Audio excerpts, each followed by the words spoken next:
All right, CAL FIRE just released their new fire zone map and they have added a lot of area to this map. So I'm going to break down this map, how it affects you, and what to look out for in the near future.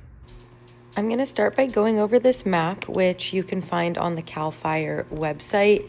Here's just the difference in California, but we can zoom into Santa Barbara and see exactly what has changed over the last year.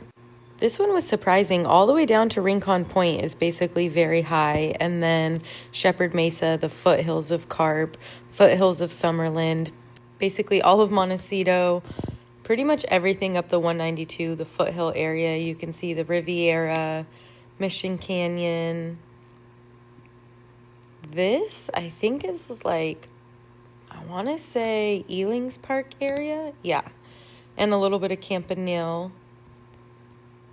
Then as you go north, it's a lot of that foothill property throughout Santa Barbara and Goleta. I think there's a little bit of more Mesa there. And then north of IV, there's a bunch of open space. So I think that's the moderate. And then if we keep going into the valley, you'll see Solving and Buellton got a whole bunch added, and Lompoc as well. Let's go over there. I think if we zoom in, you'll be able to see where Vandenberg Village is, but basically this whole area got updated to high and very high fire zones. If your home is in one of these zones, there's kind of three main topics that I feel are really important for you to understand. The first is kind of the actionable items as a homeowner. One, your home is going to be subject to a defensible space inspection by the fire department. And when they come in and do that inspection, they may mandate you to do brush clearance, property clearance, some kind of trash abatement, whatever they find, and you will be in charge of getting that done. They will come and recheck and make sure you're getting that done. So it's important you take care of it. Depending on the property you have, the fire department may also come out and do exterior brush clearance of your property line. And then you also will have to abide by fire resistant building codes. It's already kind of hard to build here in Santa Barbara. And when you are in these fire zones, there are extra cautions that you have to take, different materials you have to use. There's defensible space from your structure out to your landscaping that you need to incorporate into your project. And then if you're doing an ADU, although California has made it a lot easier to get those plans approved, there are some slight differences in ADUs and high fire zones. So that's something that you need to know. When you go to sell your home, you will be filling out a fire hardening and defensible space advisory. Understand that if you're a buyer in a home in this area, you better be asking for this form.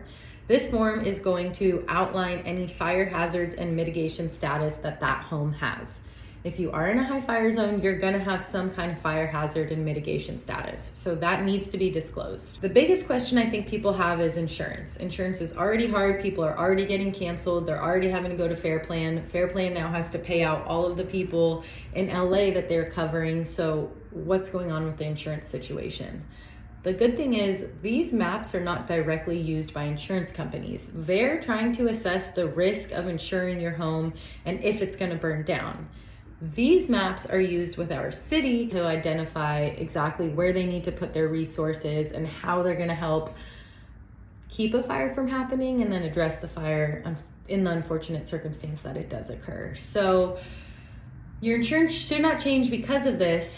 There is a little bit of an upside, if you will, and that's that this is now giving a really clear-cut way of creating a more fire resistant property. And if you're a homeowner and you do the brush clearance and you do the defensible space mitigation and you have applied some of these fire resistant building codes to your property, you can actually submit that to your insurance company and then they can give you a discount on insurance. So as much as we don't love that things are getting more and more regulated and more difficult, I think it provides a little bit of clarity, but it definitely can be a little bit of a scary thing to just see our whole entire foothill area become a high fire zone. If there are any questions, please reach out.